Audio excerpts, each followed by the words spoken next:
Good morning, everybody. Welcome back to cilinixfxcapital. Hope you're all doing great, and welcome back to this new video here on XLM. Wanted to do a full update. Yesterday, obviously, we had some very bullish news for, well, the markets, but especially for that XRP XLM pair, which often is very correlated, almost always, to be honest.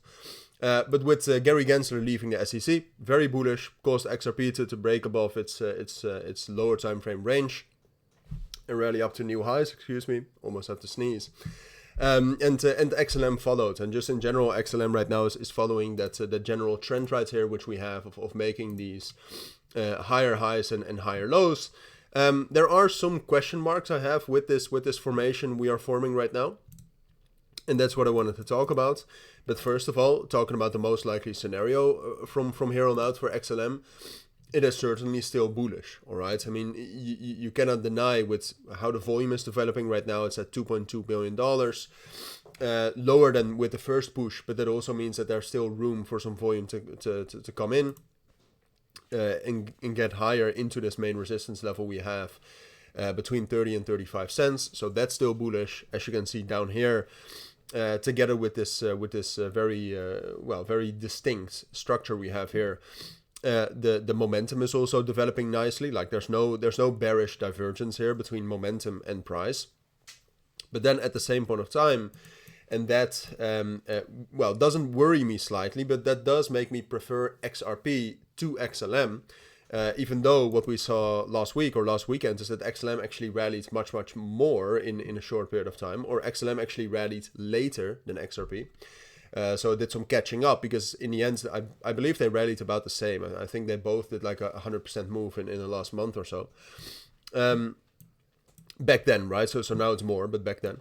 But what I don't like, and for that I want to look at this, is that, well, we are making a huge bearish divergence right here with the price and the RSI. And I think in bullish market circumstances, you should not look at bearish divergences too much, because very often they just get broken and they're invalid. But if you combine that, so those bearish divergences with the RSI and the price, and then also us being at a major resistance level, which XRP is not, all right? XRP is actually, XRP has just broken above a major resistance level. But with XLM, and this is the 3-day time frame, right? So this is a high time frame. What you can see is that there is this very strong level right here, which has been respected very often, both as support but also as resistance, as you can see right here. We have this major level right here in that level between 35 and 30 cents. So let's call it 32.5 cents. And with the current momentum and volume and just in general market circumstances, is it possible that we'll break above that? Yes, but would I count on XLM instead of XRP? No. All right. So yes, I do still think it's most likely, but it's just in my eyes. I mean, I know that Stellar has a great community, and maybe you don't want to hear this. And like I said, if we're looking at the technicals here, I think it's most likely we'll do this on the short term. All right. Find resistance, and after that resistance, if we're able to hold some sort of a support level right here at 26 cents, we can also break above this. All right.